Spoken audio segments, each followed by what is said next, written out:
கல் எமது உணவு, கல் எமது உரிமை என்ற முழக்கத்தை முன்வைத்து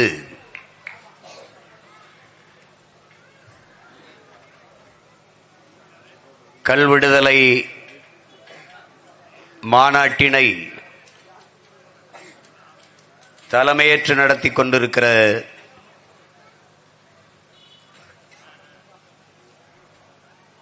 போற்றுதற்கும் வணக்கத்திற்கும் உரிய பெருந்தகை வேளாண் பெருங்குடி மக்களினுடைய பெருந்தலைவர் எங்களின் ஐயா நல்லசாமி அவர்களே,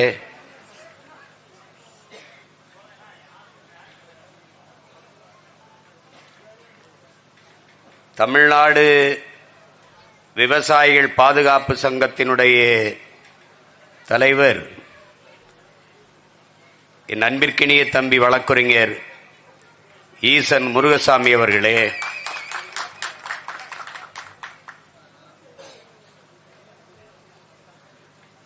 பேரன்பிற்கும் பெருமதிப்பிற்கும் உரிய ஐயா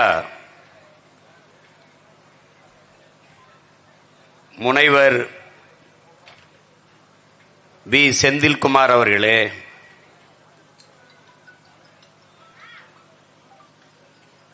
பனைவெல்ல உற்பத்தியாளர் தொழிற்கூட்டுறவு சங்கம் அதனுடைய அமைப்பாளர் மதிப்பிற்குரிய சிவக்குமார் அவர்களே, எனக்கு முன்பு உரையாற்றி சென்றிருக்கிற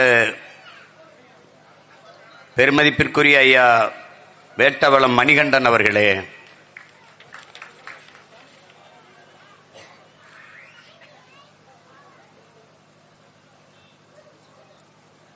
சட்ட விழிப்புணர்வு இயக்கத்தினுடைய தலைவர் சூலூர் ஐயா செல்வராஜ் அவர்களே, சட்ட விழிப்புணர்வு இயக்கம் கோவை மாவட்டம் ஐயா அசோக்குமார் அவர்களே, இந்திய விவசாய சங்கத்தினுடைய மாநில தலைவர் ஐயா நீரா பெரியசாமி அவர்களே, காவிரி டெல்டா விவசாயிகள் பாதுகாப்பு சங்கத்தினுடைய தலைவர் வழிவளம் சேரன் அவர்களே,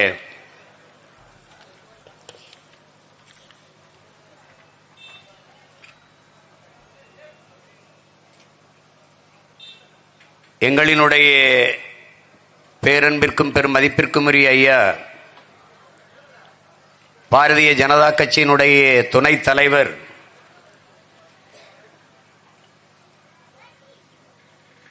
ஏஜி சம்பத் அவர்களே,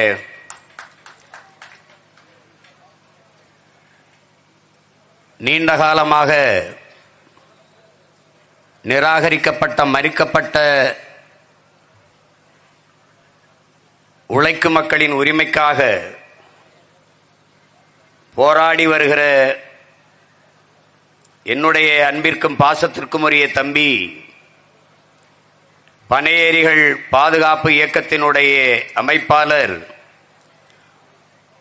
பனையேரி பாண்டியன் அவர்களே,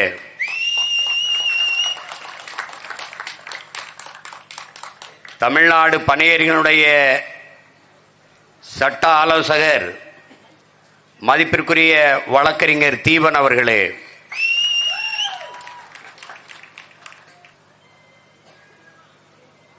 தமிழ்நாடு பனையேரிகள் பாதுகாப்பு அமைப்பாளர் அன்பிற்கினிய பெருமாள் அவர்களே,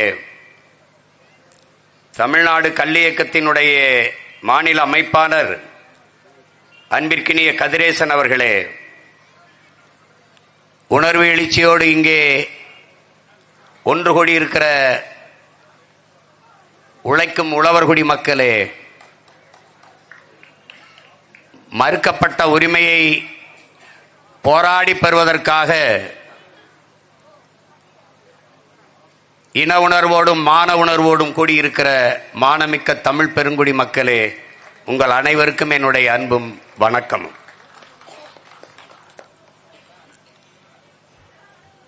இங்கே தலைமை உரையாற்றிய நம்முடைய மதிப்பிற்குரிய ஐயா நல்லசாமி அவர்கள், கல் என்பது மது அல்ல, மது என்ற வகையில் அது இணையாது. கல் உணவின் ஒரு பகுதி என்பது இந்த மாநாட்டில் மட்டுமல்ல, பல ஆண்டுகளாக எழுதியும் பேசியும் வாதிட்டும் வருகிறார்கள். பல இடங்களில் கள் மது என்று நிரூபித்து விட்டால் 10 கோடி பணம் பரிசாக தருகிறேன் என்று கூட முன்வைத்து வாதிட்டார்கள்.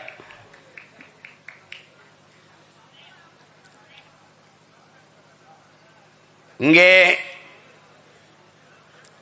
அறிவார்ந்த பெருமக்கள், எனது அன்பு சொந்தங்கள் இடத்திலே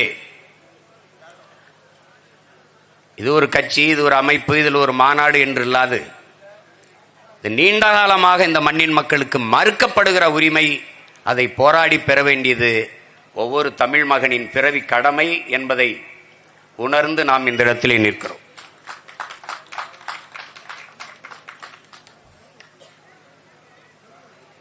தொடக்கத்திலிருந்து இந்த போராட்டத்தில் ஈடுபாட்டோடு நாங்கள் கலந்து கொண்டு பங்கேற்க காரணம், தாய்ப்பாலோடு பனம்பாலையும் உண்டு வளர்ந்தவர்கள் என்கிற பாசத்தால் தொடர்ந்து இந்த களத்திலே நிற்கிறோம்.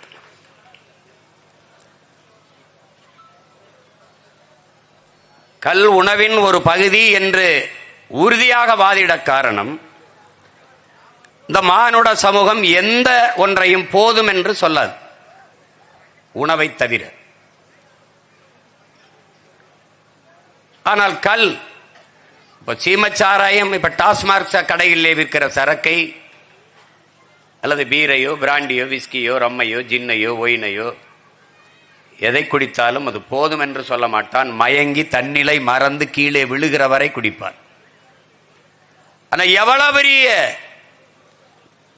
குடிக்கக்கூடியவனாக இருந்தாலும் 2 லிட்டர் அல்லது 2 செம்பு 3 செம்புக்கு மேலே கல்லை அருந்த முடியாது.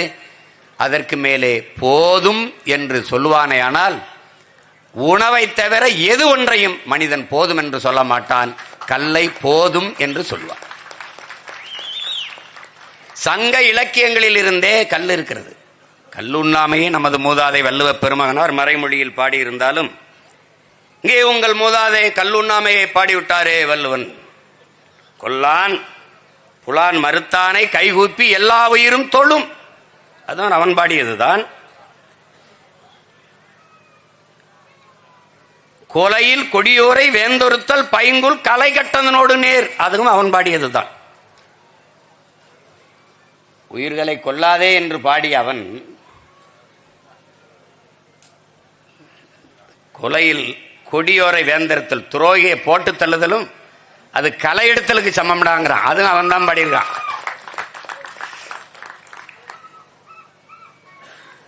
ஆனால் இன்றைக்கு எங்கள் மூதாதை இருந்தால் கல் உண்ணாமையை பாட மாட்டான், கல் உண்ணாமல் இருந்தால் அதை வசை பாடியிருப்பான். சங்க இலக்கியங்களிலிருந்து அவையும் அதிகமானும் கல் உண்டு பேசிக் கொண்டிருந்தார்கள் என்று இருக்கிறது. சங்க இலக்கியங்களிலிருந்தே. என்னால் கல் மது அல்ல. ஒவ்வொரு தேசிய இனங்களுக்கும் உலகெங்கும் மது இருக்கிறது. ரஷ்யானா ஓட்கா இருக்குது, அவன் முந்திரி பருப்பில் செய்கிறான், சிலர் கோதுமையில் செய்யலாம், சில அரிசியில் செய்கிறான். ஷாம்பைன் இருக்குது, ரம் இருக்குது, ஜின் இருக்குது, ஓயின் இருக்குது, திராட்சையில் காய்ச்சறான், அப்படி. ஆனால் உலகின் மூத்த குடியான தமிழ் பெருங்குடிக்கு அதற்கென்று ஒரு மதுபானம் இருக்கிறது. அது இந்த கல். அது தமிழனின் தேசிய பானம். நாங்கள் அதை கல் என்ற சொல்லையே மறுதலிக்கிறோம், வெறுக்கிறோம். அதை பனம்பால், தென்னம்பால், ஈச்சம்பால், மூலிகை சாறு என்று சொல்கிறோம். கல்லு தானடா உங்க எங்க மூதாதை பாடிட்டான். கல்லு கல்லு இல்ல, அத தள்ளு, அந்த சொல்லையே தள்ளு. இப்ப என்ன சொல்லலாம்? மூலிகை சாறு. இவ்வளவுண்டு அருகம்புல்லு சாறு குடிச்சா உடம்புக்கு நல்லது, இவ்வளவுண்டு கோதுமை புல்லு சாறு குடிச்சா உடம்புக்கு நல்லது. எவ்வளவு பெரிய புல்லு கல்லு இந்த பனை, அதனுடைய சாறை குடிச்சா நல்லது இல்லையா? ஒரு கேள்விதான் என் உடன் பிறந்தார்களே, கள்ளு குடிச்சு செத்தவனை சொல்லு, சொத்தம்பட்டையும் வித்தவனை சொல்லு, ஒருத்தனை சொல்லு. எங்க ஐயா சொன்னார் பாருங்க, பல நோய்களை குணப்படுத்துகிற மூலிகை, எந்த கலப்படமும் இல்லாத மூலிகை பனம்பால் தென்னம்பால் மூலிகை சாறு. நான் கூட கேட்டேன், இந்த பனை 2-3 மாசம் தான் இருக்குது, இப்ப நம்ம வந்தா கல்லு திறக்கணும், பனம்பால் தென்னம்பால் மூலிகை சாறுன்னு நம்ம கொண்டு வருவோம். இப்ப தென்னம்பால் தென்னை மரத்துல கிடைக்கும், அது போதிய அளவு கிடைக்காது. இப்ப பனை மரம் கொஞ்ச காலம் தான் இருக்கு, 2-3 மாசம் இருக்கு, அதுக்கப்புறம் என்ன பண்ணலாம் பாண்டியன் கேட்டேன். அண்ணன் ஈச்ச மரம் இருக்கு, அதுல எப்பவும் நம்ம கட்டிக்கலாம். அப்பா தப்பிச்சம்டான்னு நினைச்சேன். இப்ப இதுல நீங்க ஆழமா நீங்க எப்படி பார்த்தாலும் சரி, இது எப்படி பார்த்தாலும் சரி, இங்க என்ன பண்ணுவாங்கன்னா, ஒரு பிரச்சனைக்கு பேச கூட்டிட்டு போயிட்டு அந்த பிரச்சனையை தந்தவனை விமர்சித்து பேசக்கூடாதுன்றாங்க. நான் பல போராட்டங்களுக்கு போயிருக்கேன், அதை மட்டும் கொஞ்சம் பேசிடாதியே எப்படின்னா, எப்படி கொலகாரனை இவன் தான் கொலகாரன் சொல்லாம அங்கே போய் பேசி என்ன பயன் இருக்குது? இத்தனை மாநிலங்களில் நம்முடைய தலைவர் ஐயா நல்லசாமி சொல்லும்போது சொன்னார்கள், புதுச்சேரியில் கல் இருக்கு, கேரளாவில் இருக்கு, ஆந்திராவில் இருக்கு, கர்நாடகாவில் இருக்கு, இந்தியாவில் எல்லா மாநிலங்களிலும் கல் இறக்கப்படுது, விற்கப்படுது. தமிழ்நாட்டில் மட்டும் தடை ஏன்? நான் கேட்டேன், கல் மது சரி தடை, அப்ப டாஸ்மார்க்கில் விற்கிற அந்த பீர் பிராண்டி ஒயின் ரம் ஜின் எல்லாம் புனித நீரா, கோயிலில் கொடுக்கிற தீர்த்தமா என்று கேட்டேன். அதுக்கு ஒரு பதிலும் இல்லை. இத்தனை மாநிலங்களில் கல் இறக்கப்படுகிற அனுமதி இருக்கிற போது தமிழ்நாட்டில் மட்டும் தடை எதற்கு? எதற்கு என்றால், என் உடன் பிறந்தார்களே, இந்தியாவை ஆள்கிற எந்த மாநில முதலமைச்சருக்கும் சாராய தொழிற்சாலை கிடையாது. சந்திரபாபு நாயுடுக்கு ஃபேக்டரி இருக்கா? பினராயி விஜயனுக்கு சாராய ஆலை இருக்கா? இல்ல மம்தா பானர்ஜிக்கு இருக்கா? இல்ல சீதாராமையாவுக்கு இருக்கா? இல்லை. தமிழ்நாட்டை ஆண்ட முதலமைச்சர்களுக்கு மட்டும் கணக்கில்லாத சாராய ஆலைகள் இருக்கிறது. நீண்ட காலமாக இந்த அரசுகள் டாஸ்மார்க்கில் மட்டும்தான் பாஸ்மார்க் வாங்குகிறார்கள். ஆண்டு ஒன்றுக்கு 50,000 கோடிக்கு சாராயம் விற்கிறார்கள். 40,000 கோடி. சட்டசபையிலே நிதியமைச்சர் பேசுகிறார், 40,000 கோடியிலிருந்து இன்னும் 5,000 கோடி, 50,000 கோடிக்கு மது விற்பனையை உயர்த்த திட்டமிடுகிறோம். எப்படி? குடிகார பயல்கள் எண்ணிக்கையை கூட்டுவதற்கு திட்டமிடுகிறோம். அறிவார்ந்த பெருமக்களே, எண்ணிலும் இல்லை என் தம்பி தங்கைகளே, கடந்த பொங்கல், இந்த பொங்கலுக்கு மட்டும் 2 நாளில் 725 கோடி குடிச்சிருக்கான். எத்தனை நாளில்? 2 நாளில் 725 கோடி. இப்ப நம்ம கேள்வி, அடுத்த கேள்வி என்ன? 2 நாளைக்கு 725 கோடிக்கு குடிக்கிற இவனுக்கு, இவ்வளவு வருமானம் இருக்கிற இவனுக்கு எதுக்குடா இலவசம்? இதான் கேள்வி. ஒரு படம், ஒரு திரைப்படம், பிடித்த நடிகரின் படம் ஒரே நாளில் 35 கோடி வசூலிக்குது. ஒரு நாளில் 650 கோடிக்கு குடிக்கிறான் தீபாவளிக்கு. இந்த காசு எங்க போகுது? எங்க வருது? என்ன பண்ற? உயிரை கொள்ளுகிற விஷத்தை மதுக்கடையை அரசு திறந்து வைத்துவிட்டு இளைஞர் நலன், விளையாட்டு, மனிதவள மேம்பாடு, சுகாதாரம் என்ற இலாக்காக்களை வைத்திருப்பது போல ஒரு வேடிக்கை, ஒரு பைத்தியக்காரத்தனம் உலகத்தில் ஏதாவது உண்டா? 100 குற்றங்களில் 90 குற்றங்கள் நிறைந்த போதையில் நிகழ்கிறது. தெருவுக்கு தெரு 2 டாஸ்மார்க் கடைகளை திறந்து வைத்துவிட்டு சட்டம் ஒழுங்கு என்பது எவ்வளவு வேடிக்கையானது! என்ன, ஏன் இந்த கல்லை தடை செய்யணும்? அறிவார்ந்த பெருமக்களே, அன்பு தம்பி தங்கையிலே கவனிங்கள், ஏன் இந்த கல்லை தடை செய்யணும்? ஏன் தடை செய்யணும்னா, எவ்வளவு பெரிய குடிகாரனா இருந்தாலும் சரிதான், அவன் 2 செம்பு 2 லிட்டருக்கு மேல குடிக்க முடியாது. 1 லிட்டர் எவ்வளவு? 100 ரூபாய். 2 லிட்டர் குடிச்சிட்டான்னா அதுக்கப்புறம் அவனால போதும்னு போயிடுவான். 200 ரூபாயோட வீட்டுக்கு போயிடுவான். ஆனால் இந்த டாஸ்மார்க்கு போனா 500 ரூபா கூலினா 500 ரூபாயும் குடிச்சுட்டு அதுக்கு மேல வீட்டில் போய் பொண்டாட்டி காதல இருக்கிற கழுத்துல இருக்கிறதுலாம் அத்துக்கிட்டு வந்து குடிச்சு நாசமாகணும். மொத்தத்தையும் பறிச்சுட்டு வீட்டுக்கு அனுப்பணும். இப்ப இந்த கல்லை திறந்து விட்டால் டாஸ்மார்க் வியாபாரம் படுத்துரும். அதனால உனக்கு என்ன பிரச்சனை? அவர்கிட்ட இருந்து சரக்கு எடுக்கிற வியாபாரம் படுத்துரும். இங்க சிக்கல் இதுதான். இந்த வேர் அதுதான். இந்த வேர் பிரச்சனைக்கான வேர். ஏன் எல்லா மாநிலங்களும் கல் இருக்கும் போது என் மாநிலத்தில் மட்டும் தடை இருக்கிறது, நெருக்கடி இருக்கிறது, இடையூறு இருக்கிறது, வழக்கு இருக்கிறது? இப்ப தீர்மானம் படிச்ச தம்பி சொன்னாரு, பனையரில் மீது போடப்பட்ட வழக்குகளை எல்லாம் நீங்கள் உடனடியாக நீக்க வேண்டும். நீக்க வேண்டாம், அப்படியே வச்சுக்க. எந்த அதிகாரமும் நிரந்தரம் இல்லை என்பதையும் நினைவில் வச்சுக்க.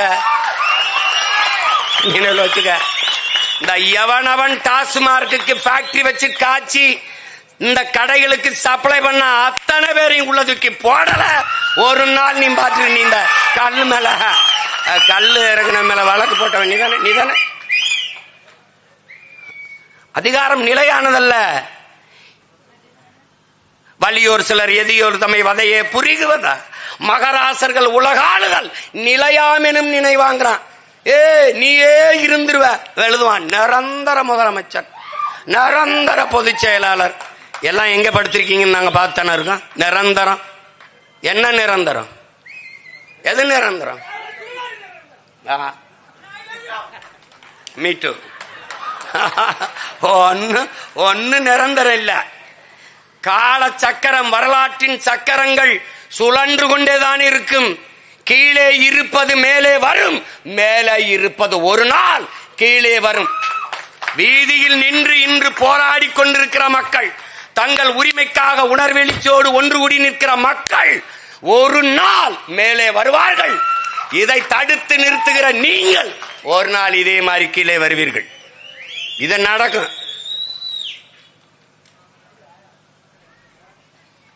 சொல்றது அது கல்லு மது அது இதுன்னு உலகம் பூரா விற்கிறான். அமெரிக்காலாம் 17 காய்ச்சற கருப்பட்டி 350 ரூபா, 1000 ரூபா ஒரு கிலோ. கல்லுல காய்ச்சற கருப்பட்டிக்கு விலை அதிகம் 500 ரூபா. சுண்ணாம்ப கூட கலப்படமா பாக்குறான் அவன். இந்த பாரு, இவன் எங்க பொருளாதாரத்துக்கு தெரியாத இந்த பைத்தியக்கார பயில்கள்ட்ட நாட்டை கொடுத்துட்டு அவன் சாராய பொருளாதாரத்தை வச்சு நம்மளை சாகடிச்சுக்கிட்டு இருக்கான். பனை என்பது தமிழனின் தேசிய மரம். தமிழனின் தேசிய மரம். எத்தனை புயல் அடித்ததா சாஞ்ச ஒரு பனைய சொல்றா, ஒரு பனைய சொல்றா. இந்த பைத்தியக்கார பயில்கள்ட்ட கொடுத்து நாட்டை கொடுத்துட்டு எத்தனாயிரம் ஆண்டுகளாடா வேளாண்மை செய்யறோம். உலகத்தில் அறிவியல் தொழில்நுட்பம் வளராத காலத்திலே திரும்பி பார்க்க வைத்தவன்டா என் முன்னோர்கள். ஓடுகிற நீரை தடுத்து பாசனத்திற்கு பயன்படுத்தி விட முடியும் என்ற அணையை கட்டி நிறுவியான் கரிகால் பெருவள சோழன் என் பாட்டன்.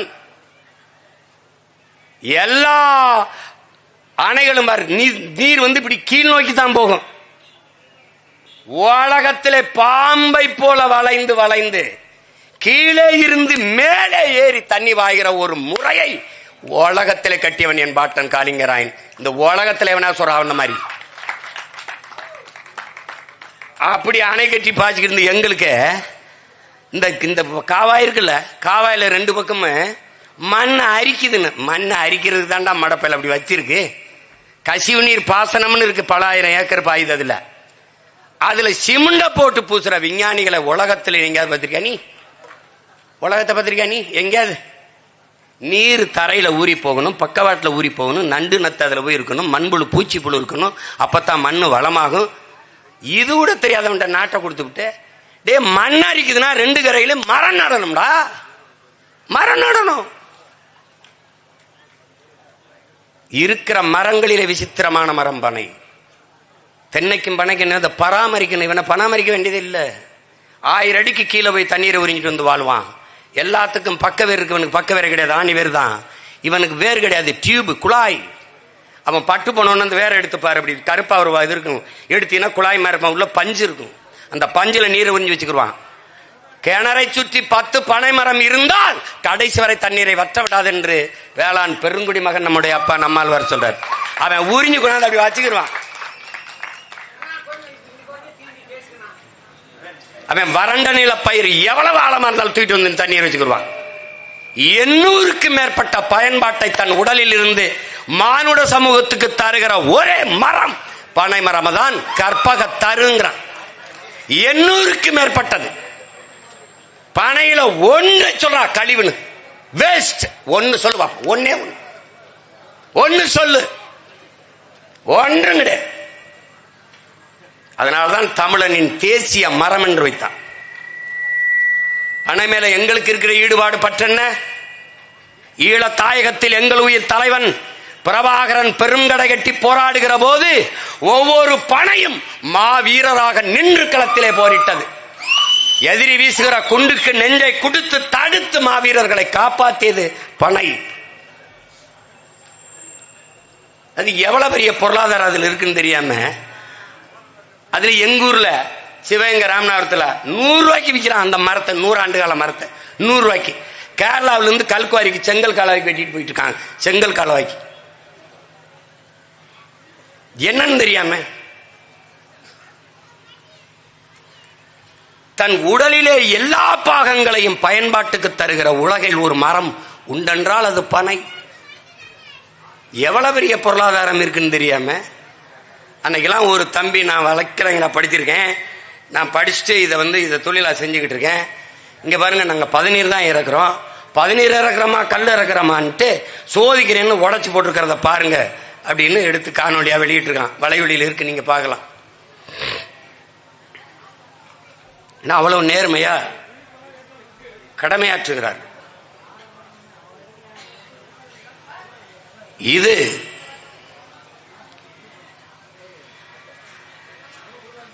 இது ஒரு கொடுமையான நடவடிக்கையை தான் நம்ம பார்க்கணும். இப்ப நீண்ட காலமா இந்த போராட்டம் நடந்து கொண்டிருக்கிறது. இப்ப எங்க ஐயா கேட்கிற மாதிரி விடுதலை எல்லாம் நாங்க கேட்கல, நாங்க இறக்குறோம், விற்கிறோம். உன்னால என்ன முடியுமோ செய். வழக்கு அது இல்லை என்றால் விடியாது கிழக்கு. அது தடை அதை உடை, சிறை அதை நிறை. இந்த கோட்பாட்டை ஏற்கிறவன் தான் வாழ முடியும். ஒரே நாள்ல 100 வழக்கு வாங்கின ஒருத்தனை இந்தியாவில் யாரையாவது சொல்லு? நான் தான். ஒரே நாள்ல செஞ்சுரி. கிரிக்கெட்ல இல்ல, வழக்குல ஒரே நாள்ல. ஏன் சொல்லு? என்ன பண்ணிடுவேன்? என்ன பண்ணிடுவார் சொல்லு? ஜெயில போடு. என் பங்காளி வடிவேல் சொல்ற மாதிரி சிறை பறவைடா. நாங்கெல்லாம் சிறை பறவைன்றப்பல ஜெயில் கட்டதே எங்களுக்கு. இப்ப என் சொந்தக்காரெல்லாம் போலீஸா இருக்காங்க, எல்லாம் வக்கீலுக்கு படிச்சிருக்காங்க. இந்த என் தம்பி ஈஸ்வரெல்லாம் கூட வக்கீலுக்கு படிச்சிருக்காப்புல. நாங்கெல்லாம் இல்லைன்னா வேலை என்ன வேலை இருக்கு? ஏதாவது வழக்க கொடுக்கணும்ல. அப்புறம் மாமச்சின் அண்ணன் தம்பில எப்படி பொழைக்கிறது? எப்படி பொழைக்கிறது? இப்ப நீதிபதிகள்லாம் இவ்வளவு கஷ்டப்பட்டு தேர்வு எழுதி நீதிபதி ஆகி பயன் கோர்ட்டெல்லாம் என்ன பண்றது? இதுக்கெல்லாம் அச்சப்பட முடியாது. இழந்து விட்ட உரிமைகளை பிச்சை கேட்டு பெற முடியாது, போராடித்தான் பெற்றாக வேண்டும் என்று புரட்சியாளர் அம்பேத்கர் கற்பித்தது நமக்குத்தான். இது நமது உரிமை.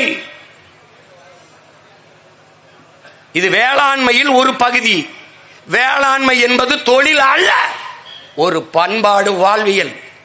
தமிழனோட வாழ்வியலோடு இணைந்தது கல் இறக்குதல், பதநீர் இறக்குதல், இந்த பனை வேளாண்மை. அதை நீ எவ்வளவு நாள் தடுத்துருவ, நிறுத்திடுவ? எவ்வளவு நாள்?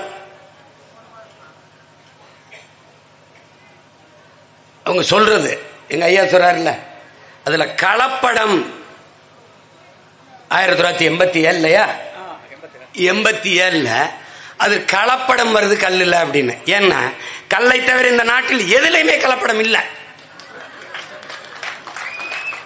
இப்ப இவங்க டாஸ்மார்க்ல கொடுக்கிற சரக்குல சத்தியமா நம்புங்க ஐயா, அந்த பீச்சில் இருக்க எல்லா சமாதி மேல ஆன சரக்குல கலப்படம் இல்லை. எந்த சரக்குலையும் கலப்படம் இல்லை. இல்ல எதுலையுமே கலப்படம் இல்லை.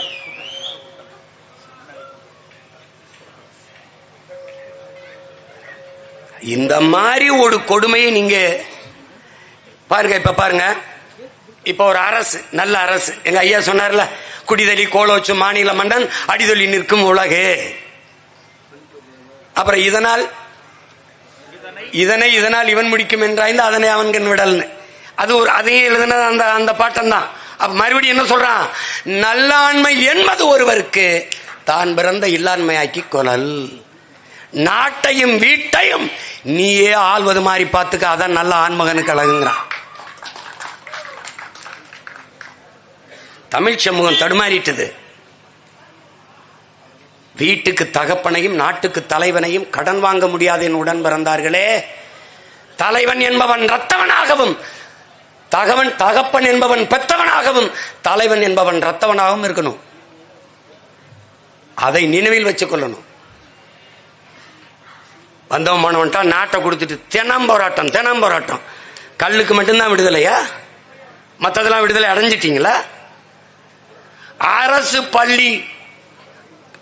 பள்ளி கல்லூரிக்கு வருகிற மாணவர்களின் எண்ணிக்கை குறைகிறதே, ஆண்டுக்காண்டு குறைகிறதே. ஏன்? அதற்கான காரணம் என்ன? ஆய்வு செய்யுங்கள் என்று அரசு உத்தரவிட்டு மாவட்ட ஆட்சியர்கள் அது குறித்து ஆய்வு செய்தால் அது எப்படிப்பட்டதாக இருக்கும்? ராமநாதபுரம், சிவகங்கை, தேனி, இந்த மாதிரி மாவட்டங்களில், திருநெல்வேலி, இந்த மாவட்டங்களில் எல்லாம், சேலம் போன்ற மாவட்டங்களில் எல்லாம் டாஸ்மார்க் விற்பனை குறைகிறதே. அதற்கு காரணம் என்று ஆய்வு செய்யுங்கள் என்றால், படிக்க வர்ற பிள்ளைகளின் எண்ணிக்கை குறைகிறதே காரணம் என்று தேடாமல், குடிக்க வருகிற மக்களின் எண்ணிக்கை குறைகிறதே அதற்கு காரணம் என்று ஆய்வு செய்கிற ஒரு அரசு, அது அரசா தரிசா என்பதை அறிவார்ந்த தமிழ் சமூக மக்கள் சிந்திக்கணும். இவர்கள் ஒருபோதும் டாஸ்மார்க் கடையை மூட மாட்டார்கள். இந்த கல்லு இறக்கிற அனுமதியை தரமாட்டார்கள். நாம் எடுத்துக்கொள்ள வேண்டும். அதுல போட்டிருக்கோம்ல, கள் எமது உணவு, கள் எமது உரிமை. அதை எடுத்துக்கொள்ள வேண்டியது தமிழ் மண்ணில் பிறந்த ஒவ்வொரு குடிமகனின் கடமை. நீ என்ன விடுதலை தருவதல்ல, விடுதலை பெறுவது. இது எனது உரிமை, நான் பெறணும். அவ்வளவுதான்.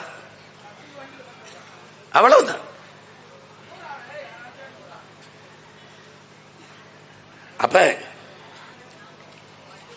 அவரே சொல்றார், தம்பி 50,000 கோடிக்கு நம் வருவாய் ஈட்ட முடியுங்கிறாரு. இப்ப ஒரு கற்பனை பாருங்க. இப்ப ஒரு அரசு வருது, நிலமும் வளமும் சார்ந்த தொழிற்சாலைகள், வேலை வாய்ப்பு, வளர்ச்சி, ஒரு கட்டமைப்பு முடிவு பண்ணிட்டோம். பனை, தென்னை எங்கெங்கு இருக்கிறதோ அது சார்ந்த தொழிற்சாலைன்னா பெரிய கட்டடத்தை கட்டி அதுல சென்ட்ரிங் போட்டு அப்படிலாம் கிடையாது. இன்னைக்கு எவ்வளவு பெரிய தொழிற்சாலையை தகர சீட்ல தான் கட்டுறான்.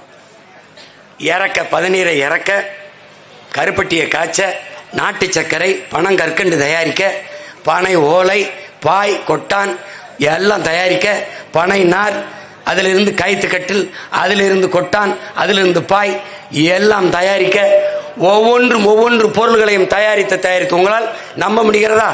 பனை ஓலை கொட்டான் இந்த துபாய் நாடுகளில் 250 ரூபாய், 300 ரூபாய், 400 ரூபாய்.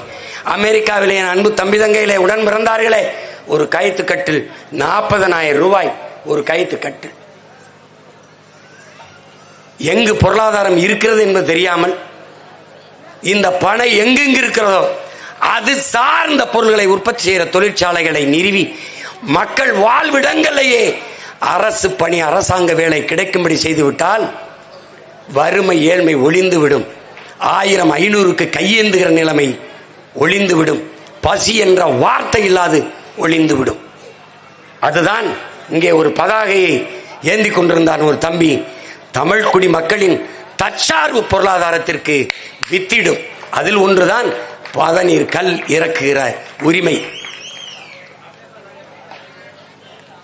அதை விட்டுவிட்டு டாஸ்மார்க்கில் இவ்வளவு சரக்கு வித்துட்டு கல்லை மட்டும் மது என்று சொல்லி பழியிட்டு அதை தடை செய்வது என்பது மிகுந்த கொடுமையானது, வேடிக்கையானது, அருவருக்கத்தக்கது.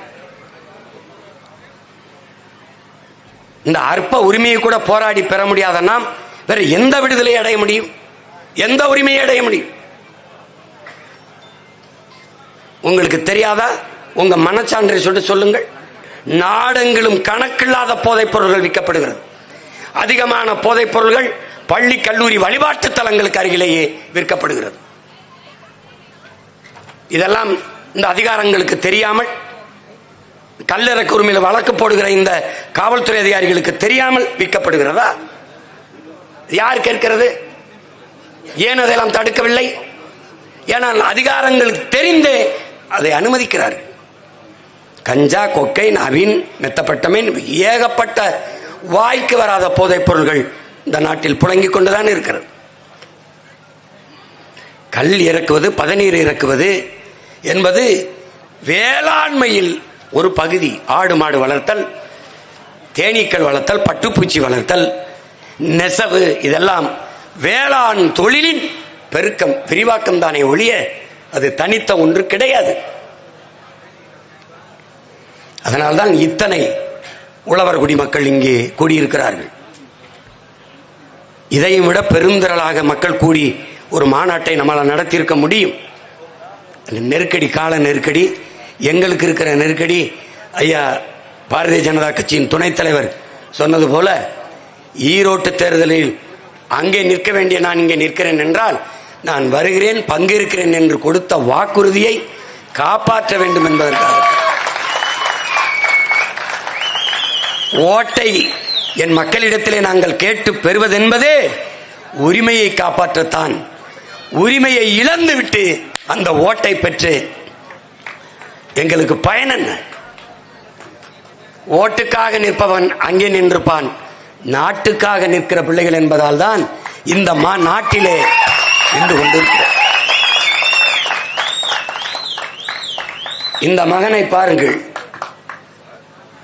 எத்தனை ஆண்டு காலமாக இந்த கல் இறக்கிற உரிமையை கேட்டு போராடி கொண்டிருக்கிறார். விவசாயினால் இது படிக்காதவன் செய்கிற வேலை என்று படித்து இந்த நாட்டில் எல்லா சட்டங்களும் எல்லா செக்ஷனும், திருக்குறளுக்கு தனியாக பொழிப்புரையே எழுதிய ஒரு அறிஞர், அவரோடு வாதத்தில் வாதிட்டு வெல்ல எவனாவது உண்டா? படிக்காதவன் செய்த தொழில் வேளாண்மை என்று எவன் சொன்னது? பசித்தவனுக்கு வயிறு பசிக்குமா, பசிக்காதா? பசி என்ற ஒன்று இருக்கிற ஒவ்வொருவனுக்கும் ஒவ்வொருவரும் செய்ய வேண்டிய வேலை வேளாண்மை என்பதை அறிவார்ந்த பெருமக்கள் புரிந்து கொள்ள வேண்டும். அதிலே இந்த கோரிக்கையை வைத்து அரசுக்கு வலியுறுத்தி கொண்டே இருக்கிறோம். எங்களுடைய கோரிக்கையை, போராட்டத்தை பார்த்து கேட்டுக்கொண்டிருக்கிற மக்களுக்கு இதில் பக்கம் இருக்கிற நியாயத்தை எடுத்து கூறிக்கொண்டே இருக்கிறோம். மக்களின் பிரச்சனைகளை அரசு கையில் எடுக்காத போது மக்களுக்கு இருக்கிற கடைசி வாய்ப்பு அரசை, அதிகாரத்தை மக்கள் கையில் எடுப்பதுதான், வேற வழி கிடையாது. அதை நோக்கிய பயணம்தான் இப்போது நடந்து கொண்டிருக்கிறது.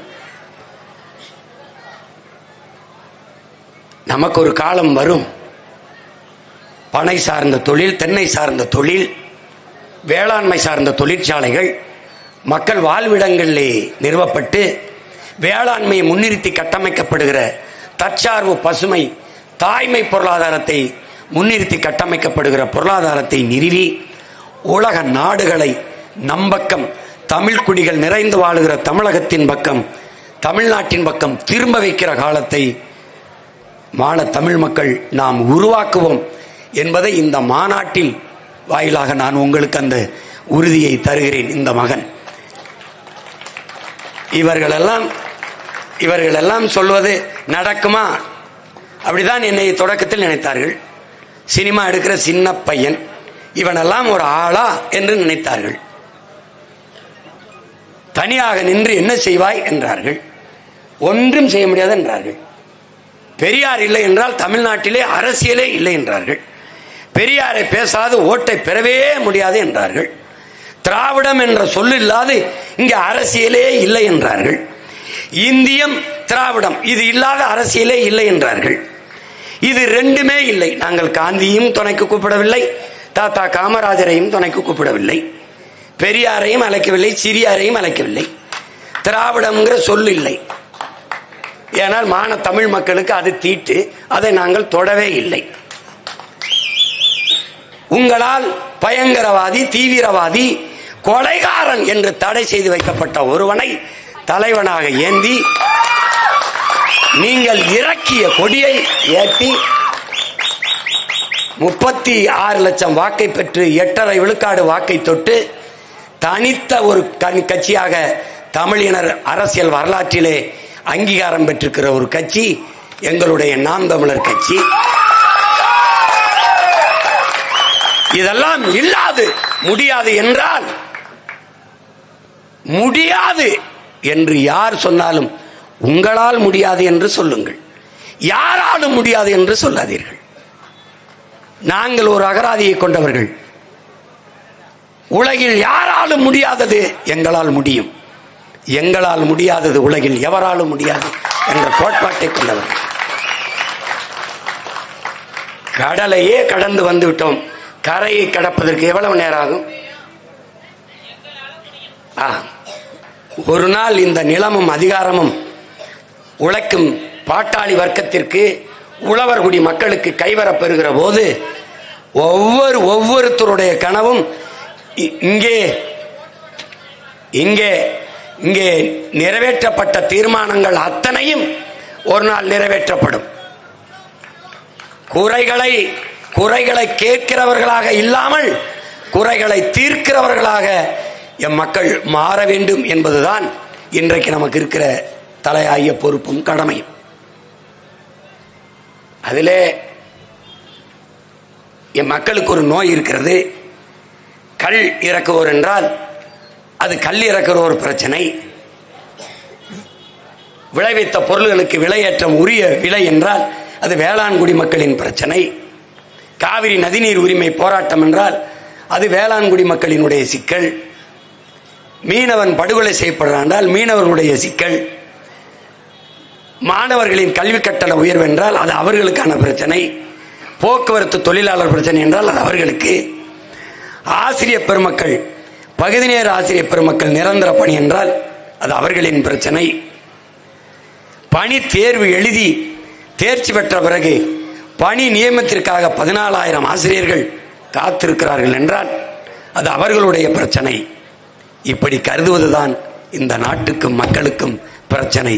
இது நம் நாட்டு பிரச்சனை, நம் இனத்தின் பிரச்சனை என்று என்றைக்கு நாம் எண்ணி இணைகிறோமோ அன்றுதான் இந்த பிரச்சனைகளுக்கு முற்று வரும் என்பதை அறிவார்ந்த தமிழ் சமூக மக்கள் உணர்ந்து கொள்ள வேண்டும். இது இங்கே இருக்கிற வேளாண் பெருங்குடி மக்களின் அமைப்பு, எங்க ஐயா செந்தில்குமார், என் தம்பி ஈசன் முருகசாமி, எங்க ஐயா நல்லசாமி, தம்பி பனையேரி பாண்டியனுடைய பிரச்சனை அல்ல, என் பிரச்சனை, உங்கள் பிரச்சனை, இந்த மண் பிரச்சனை.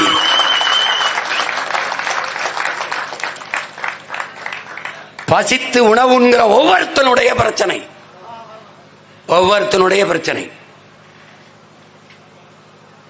அதை புரிந்து கொள்ள வேண்டும். என்னிலும் இளைய எதிர்கால தலைமுறை தம்பி தங்கிகள் இதை புரிந்து கொள்ள வேண்டும். இது எல்லோரும் நீங்கள் வர்ற வழியில் பார்க்கலாம். கருப்பட்டி காஃபி என்று போடுறான். கருப்பட்டி, ஆலப்பட்டி டைட்டிலோட போடுவான். கருப்பட்டி காஃபி. அதுல ஏன் இயற்கை உணவு முறைக்கு திரும்புது உலகம், ஆனால் உற்பத்தி அதுக்கு ஈடு கொடுக்க முடியல. அதனால மரபணுவை மாத்திக்கிட்டு இருக்கான்.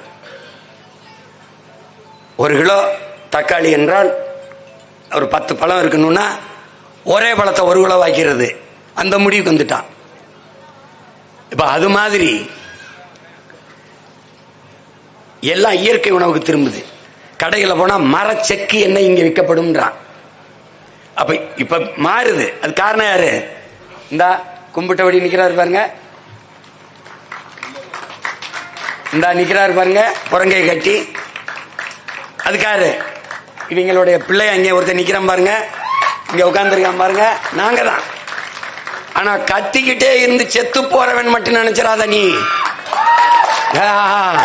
என்ன ஒருத்தன் கேட்டான், என்ன சீமான் முதலமைச்சர் இருக்கா, கட்சி ஆரம்பிச்சிருக்கா? இல்ல இல்ல, முச்சந்தில் நின்று கத்திட்டு சாகிறதுக்கு தான் கட்சி ஆரம்பிச்சான். பிக்காலி பல வந்தவன் போனவன்ட்ட நாட்டை கொடுத்துட்டு 4-3 சீட்டை கட்டு முட்டிக்கால் போடுற ஈனப்பையன் நினைச்சிருக்கா நீ என்னைய? ஏய் என்னை கேட்கிறான், சீமான் நீ தனிநாடு கேட்பியா? ஏன் தனிநாடு கேட்கணும்? பாரத நாடு பைந்தமிழர் நாடு, இந்திய நாடு என் நாடு. தம்பி மொத்த தேங்காயும் என்னது? உடைச்சு சில்லெடுத்து கடிக்கிற செதர் தேங்காய் உடைச்சு சில்லெடுத்து கடிக்கிற சின்ன பயல்களை நாங்க. மொத்த நாடு என்னது?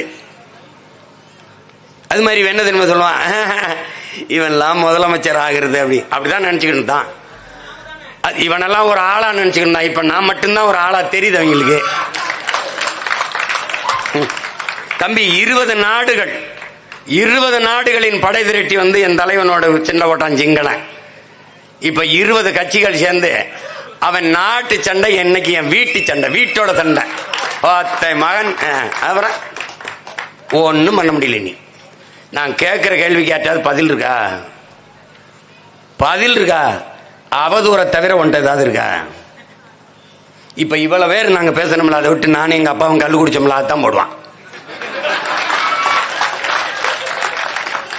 எல்லாரையும் சொல்லல, ரெண்டு தொலைக்காட்சி இருக்கு. என் தலைவனை நீ எந்த தொலைக்காட்சியில வளையொலியாவது காட்டியிருக்கியா?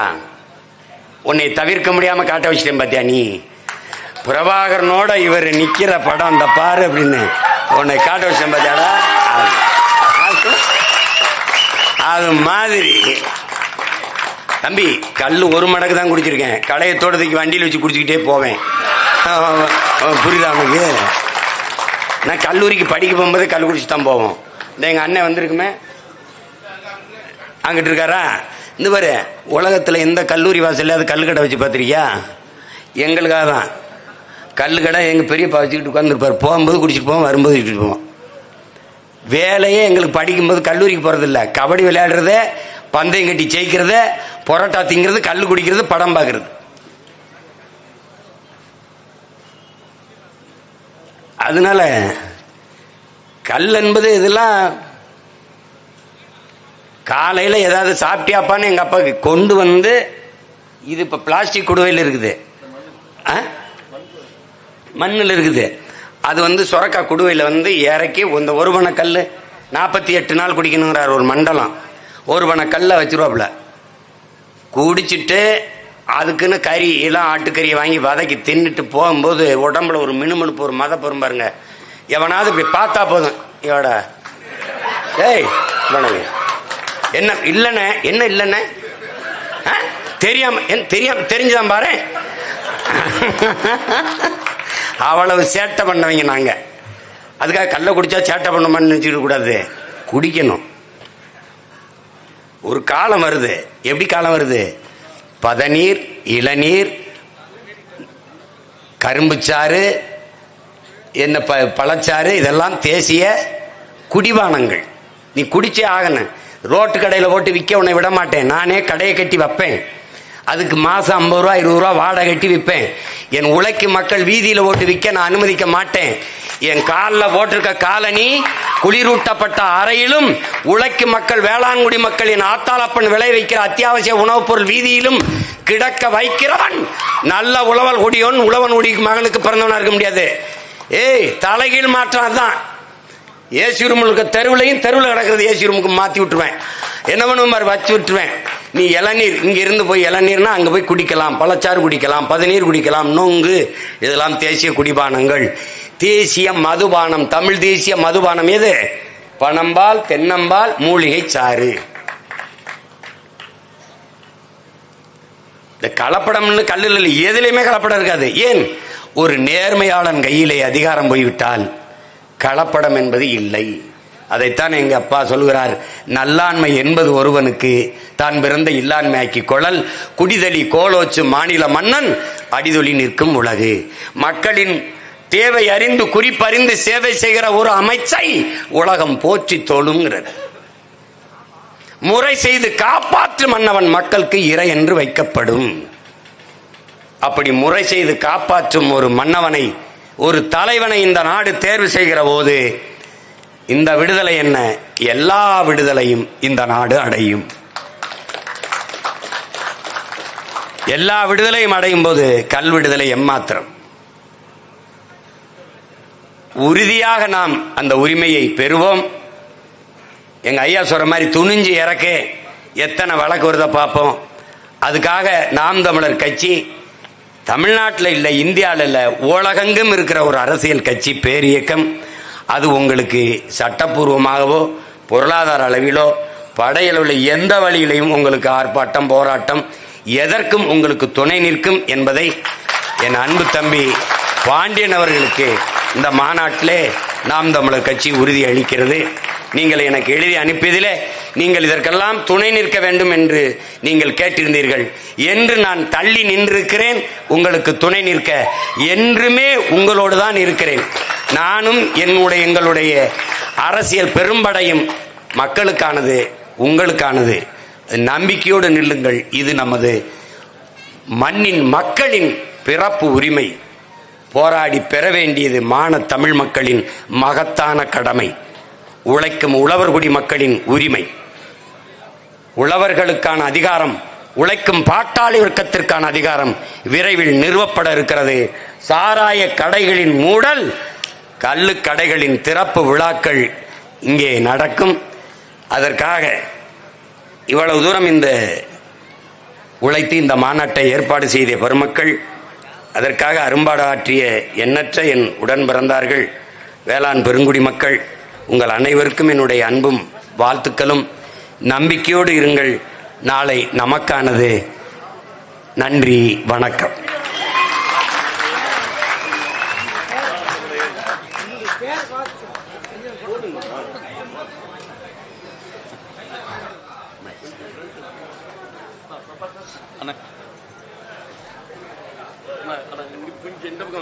தெரியல.